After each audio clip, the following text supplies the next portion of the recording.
देश के आम आदमी की जो जेब बैंकिंग सिस्टम काट रहा है, उससे पता लगे ग्राहक को भी और माननीय वित्त मंत्री जी को भी। पहला, मिनिमम बैलेंस पेनल्टी। यदि आप न्यूनतम बैलेंस नहीं रखते हैं तो 100 से 600 रुपए प्रति माह बैंक आपका काट लेता है। इस चार्ज को लगाने के बाद बैंकों ने वित्तीय वर्ष 22-23 में 3500 करोड़ रुपए मिनिमम बैलेंस पेनल्टी के नाम से लोगों से वसूले हैं मैडम। दूसरा चार्ज, एक्स्ट्रा एटीएम यूजेज। आपको एटीएम ट्रांजैक्शन के लिए 2 से 3 की मोहलत मिलती है, 2 से 3 की इजाजत मिलती है बैंकों द्वारा। अगर आप चौथा पांचवा ट्रांजैक्शन कर लें तो हर ट्रांजैक्शन पे 20 रुपए एटीएम चार्ज आपको देना पड़ता है। इनएक्टिविटी फी 100 से 200 रुपए सालाना, यानी कि अगर बैंक आप बहुत ज्यादा अपना अकाउंट यूज नहीं करते हैं तो बैंक इनएक्टिविटी के नाम पे भी चार्ज लगा देता है। फिर बैंक स्टेटमेंट आप मंगवाते हैं तो बैंक स्टेटमेंट इशुएंस चार्जेस के नाम पर आपसे 50 से 100 रुपए लेता है। फिर आप कहते हैं हमें एसएमएस अलर्ट के माध्यम से मेरे बैंक के खाते में क्या आ रहा है उसकी जानकारी मिले, तो एसएमएस अलर्ट चार्जेस के नाम पर भी प्रति क्वार्टर 20 से 25 रुपए आपसे लिया जाता है। ऑनलाइन पेमेंट करेंगे एनईएफटी की तो ट्रांजैक्शन फी भी ली जाती है। जबरदस्ती आपको पहले लोन बेचते हैं और फिर उसके बाद लोन प्रोसेसिंग फी के नाम पर 1 से 3% लोन अमाउंट का काट लेते हैं। और जब आपकी किस्मत ठीक चल रही हो और आप समय से पहले अपना लोन बकाया जो है उसका भुगतान करने बैंक पहुंच जाएं तो loan pre closure charges, early payment penalty के नाम पर भी बैंक आपसे पैसा वसूलता है। साधारण सा सिग्नेचर बदलवाना हो, नॉमिनी की डिटेल्स बदलवानी हो, उस चेंज पर भी 200 रुपए प्रति ट्रांजैक्शन के नाम पे बैंक आपसे पैसा वसूलता है। और डिमांड ड्राफ्ट पे ऑर्डर बनाने जाएं तो 100 से 200 रुपए प्रति डिमांड ड्राफ्ट आपसे पैसा वसूलता ही वसूलता है। यानी कि कस्टमर्स की जेब काटी जा रही है और कस्टमर्स को पता भी नहीं लगता कि कितना पैसा बैंक इन नाना प्रकार के चार्जेस के चलते आम आदमी से वसूल रहा है। अपने क्वार्टरली या मंथली टारगेट्स पूरा करने के लिए बैंक के एग्जीक्यूटिव मिस सेलिंग करते हैं, गलत प्रोडक्ट लोगों को बेचते हैं। यह भी एक प्रकार का हनी ट्रैप है। मीठी मीठी बातें कर भोले भाले मासूम लोगों को ऐसे प्रोडक्ट्स बेच दिए जाते हैं जिनकी जरूरत उन्हें है ही नहीं। IRDAI, insurance regulatory development authority of India की एक रिपोर्ट बताती है कि 3.5 लाख सालाना कंप्लेंट्स में से 20% कंप्लेंट्स सिर्फ और सिर्फ मिस सेलिंग की, गलत प्रोडक्ट बेचने की उन्होंने दर्ज करी हैं। सेबी की एक रिपोर्ट बताती है कि 30% इन्वेस्टर मिसलीडिंग इंफॉर्मेशन का शिकार हैं। और म्यूचुअल फंड्स की मदर बॉडी, जिसे association of mutual fund of India कहते हैं, वो बताती है कि 23%, मैं खत्म कर रहा हूं मैडम, 23% इन्वेस्टर ऐसे हैं जिनके पास वो प्रोडक्ट्स हैं जो उनके रिस्क प्रोफाइल और फाइनेंशियल गोल से मेल ही नहीं खाते हैं। तो मैडम, मैं इन सारे जो समस्याएं बताई हैं उसके माध्यम से समाप्त कर रहा हूं। बस इतना ही कहना चाहूंगा कि ये बड़ी बुनियादी समस्याएं हैं जो आज इस देश का एक आम अकाउंट धारक, एक आम आदमी सफर कर रहा है। मैं चाहूंगा माननीय वित्त मंत्री जी इन बुनियादी सुविधाओं का, इन बुनियादी समस्याओं का समाधान दें। आज किसी ग्राहक को सरकारी बैंक में किसी काम से जाना हो तो मान लीजिए उसके ग्रह खराब चल रहे हैं और दिहाड़ी भी खराब होगी।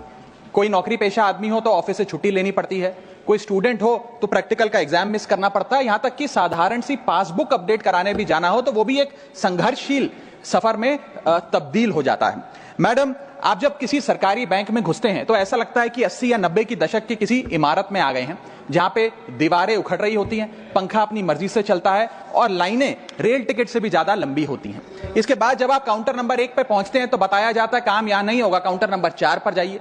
जब काउंटर नंबर 4 पे जाते हैं तो बताया जाएगा यहां पर भी काम नहीं होगा, फर्स्ट फ्लोर पर जाइए। और जब आप थके हारे फर्स्ट फ्लोर पर पहुंचते हैं तो बताया जाता है कि लंच हो गया है, लंच के बाद 2 बजे आइएगा।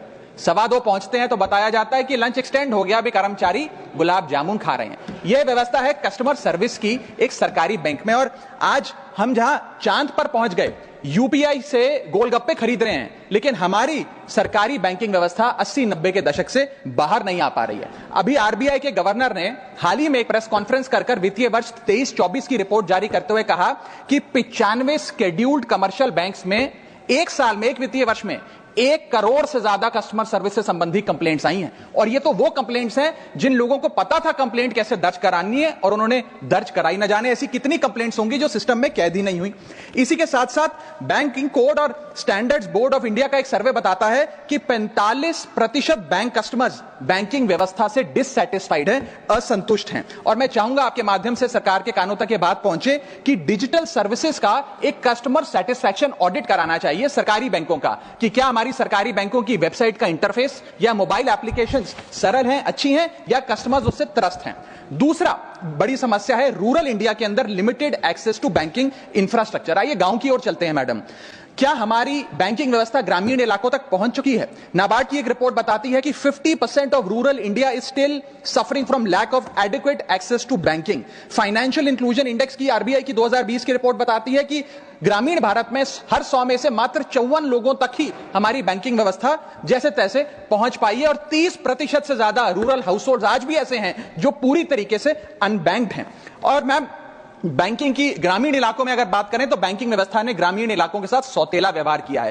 पहले तो बैंक की ब्रांच गांव के पास नहीं है। जब वो बूढ़ा आदमी भोला भटका बैंक की 5-10 किलोमीटर दूर ब्रांच तक पहुंचता है तो पता लगता है कि बिजली गुल है। बिजली आ जाती है तो पता लगता है सर्वर डाउन हो गया है। सर्वर भी चल जाता है तो पता लगता है आधार सीडिंग में दिक्कत है, फिंगरप्रिंट मिसमैच हो रहा है, या बैंक अकाउंट की मैपिंग ही नहीं हो पा रही है। डॉक्यूमेंटेशन से लेकर कॉम्प्लिकेटेड फॉर्म से लेकर लैंग्वेज के चैलेंजेस तक ग्रामीण इलाकों में लोगों को झेलने पड़ते हैं, और सबसे ज्यादा बैंकिंग फ्रॉड भी गांव के भोले भाले आदमी के साथ होता है। इसी के चलते हमारे गांव का आदमी प्राइवेट निजी साहूकार के पास जाकर लोन लेना बेहतर समझता है, ना कि किसी बैंक के पास जाकर। और जब वे साहूकार के पास जाता है तो ना वहां पेपर वर्क होता है, एक इजियर एक्सेस होता है, फियर ऑफ बैंक और इलिटरेसी नहीं होता। बहुत बार तो मॉर्गेज पे भी कुछ नहीं रखना पड़ता, इसलिए वो साहूकार से ब्याज पे पैसा उठाता है, लेकिन साहूकार उसे मनमाने दाम पर वो ब्याज पर पैसा देता है। 60 से 80% सालाना का इंटरेस्ट रेट चार्ज करता है, जिंदगी भर के लिए उसकी गुलामी लिखवा लेता है, और वो बेचारा गांव का भोला भाला आदमी डेट ट्रैप में फंस के रह जाता है।